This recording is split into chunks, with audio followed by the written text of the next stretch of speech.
નો યુગ છે, મોબાઈલ નો યુગ છે। કદાચ તમારા મા બાપ એમ કે દીકરા મોબાઈલ લઈ આપવાની હેસિયત નથી મારી, ત્યારે બાળકો તમારા મા બાપની વાત માનજો। તમારે દવા ખાઈને મરી જવાની જરૂર નથી। એક મોબાઈલ માટે તમે 84 લાખ યોનીમાં ફરી ફરીને આવ્યા અને 1 મિનિટમાં તમે તમારા જીવને ટૂંકાવો છો। એ તમારા મા બાપે તમને 9 મહિના તમારી માએ કેવી રીતના કુખમાં રાખીને જન્મ આપ્યો છે ને, એ તમારી માં જ સમજી શકે, એ તમારો બાપ સમજી શકે તમને કેવી રીતના મોટા કર્યા છે। એટલે આ ઇન્ટરનેટના જમાનામાં હું એમ કહેવા માંગુ કે બાળકો, તમારા મા બાપ તમને સારી શિક્ષા આપે, સારા 2 શબ્દો કહે, ત્યારે કોઈ દિવસ ગળે ફાંસો ખાવાની જરૂરત નથી, દવા પીવાની જરૂરત નથી। તમને બહુ ખોટું લાગે ને તો મારા આશ્રમમાં આવજો। દીદી, મારા મમ્મી પપ્પાએ મને લડ્યા ને એટલે મેં ખીજાઈને આવ્યો છું। હું તમને પ્રેમ આપીશ, હું તમને રાખીશ, હું તમને સમજાવવા માટે તૈયાર છું। પણ ભાઈઓ બહેનો, તમારા જીવનને તમે ટૂંકાવશો નહીં। તમારું જીવન બહુ કિંમતી છે, તમારું જીવન બહુ જ કિંમતી છે। અને તમારા મા બાપે તમને કેવી રીતના મોટા કર્યા છે એ જ્યારે તમે મા બાપ બનશો ને ત્યારે તમને ખબર પડશે, અત્યારે નહીં પડે। એ માં પોતે ભીનામાં સૂવે અને તમને સુખામાં સુવડાવે। એ માં પોતે તમે રાત ભર રડતા હો અને તમને લઈને આમ હા હું કરતી હાલરડા સંભળાવતી આખી રાત જાગે અને સવારે તમે હાલરડા સાંભળીને સૂઈ જાઓ ત્યારે ખેતરમાં કરતી એ કામ એ માં કેવી રીતના તમને મોટા કરે ને એ માને જ ખબર છે। એટલે મારા આ અત્યારના યુગના ભાઈઓ બહેનો બાળકો, તમને મારા 2 હાથ જોડીને અપીલ છે કે તમારું જીવન બહુ કિંમતી છે। તમે પરમાત્માના એ આત્મા છો જે આત્મા બનીને પરમાત્માની પ્રાપ્તિ કરવા માટે આવ્યા છો।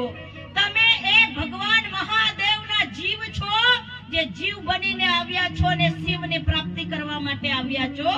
એ જીવ છો તમે, તમારા મા બાપના કાળજાનો ટુકડો છો અને એ ટુકડો જ્યારે પોતાનું જીવન અંત કરે ને ત્યારે ગड्ढा તમારા મા બાપ એમ આશા રાખીને તમને મોટા કર્યા હોય કે મારો દીકરો મોટો થશે, હું ગड्ढो થઈને લાકડીના સહારે ચાલીશ ત્યારે મારો દીકરો મારો સહારો બનશે, મારો દીકરો મને લાકડીના બદલે આંગળી પકડીને ચલાવશે।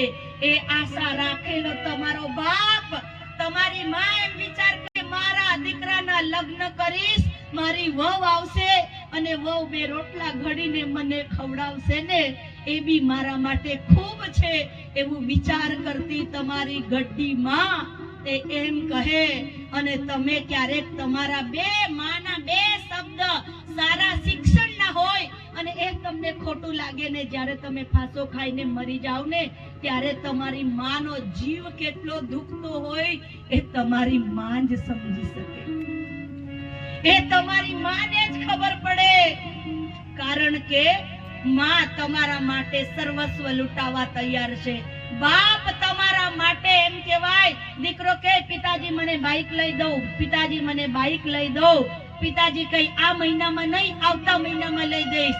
2 મહિના વીતી ગયા, 3જો મહિનો આવ્યો અને દીકરો કહે પિતાજી મેં 12મા ધોરણની બોર્ડની પરીક્ષા આપવા જવાનું છું, તું મને બાઈક નહીં લઈ આપે તો હું અત્યારે નીકળીને ચાલ્યો। ગુસ્સામાં એ દીકરો ઘરની બહાર જાય છે અને બાપના બૂટ પહેરીને નીકળતો દીકરો ગુસ્સામાં થયું કે મેં મારા બૂટ પહેર્યા અને બાપના બૂટ પહેરીને જાય અને ઘરેથી જઈને આ સ્ટેશન સુધી જાય ને ત્યાં સુધી તો બાપના બૂટ પહેરેલો દીકરો એના પગમાંથી લોહીના ટપકા પડવા લાગ્યા। ત્યારે દીકરાને થયું આ શું, આ તો મારા પપ્પાના બૂટ છે, મારા પપ્પા પાસે બૂટ ખરીદવાના પૈસા નથી અને મેં મારા પપ્પાને જીદ કરું છું 3 મહિનાથી કે મને બાઈક લઈ દો, બાઈક લઈ દો અને બાઈકના માટે મારા પપ્પા મારા માટે પૈસા ભેગા કરે છે અને એના તૂટેલા બૂટ પહેરીને જ્યારે દીકરો સ્ટેશને જાય અને સ્ટેશનેથી બૂટ હાથમાં પકડી માથે લઈને ઘરે આવી પિતાના ચરણોમાં પ્રણામ કરે અને પિતાને કહે કે પપ્પા, આજે મને ખબર પડી કે તમે મારા માટે એક એક પૈસો ભેગો કરવામાં ફાટેલા બૂટ પહેરીને જાવ છો. તમે મારા માટે એક એક પૈસો ભેગો કરવા તમારા શરીરની શર્ટની અંદર પહેરેલી બંડીમાં 10 કાણા પડેલા છે અને એ બંડી પહેરીને તમે તમારું કામ કરવા જાવ છો. પપ્પા, મને બાઈક નથી જોઈતી. પપ્પા, મને બાઈક નથી જોઈતી. હું તમને મારા 12મા ધોરણના રિઝલ્ટમાં સારા ટકા લાવીને બતાવીશ અને પપ્પા, હું નોકરી કરીશ ત્યારે તને સારી રીતના રાખીશ. એક તો દીકરો મને જોઈએ છે. આ સમજદાર દીકરાઓ હોય છે, પણ ક્યારે સમજે કે જ્યારે પિતાની વેદનાને સમજી શકે.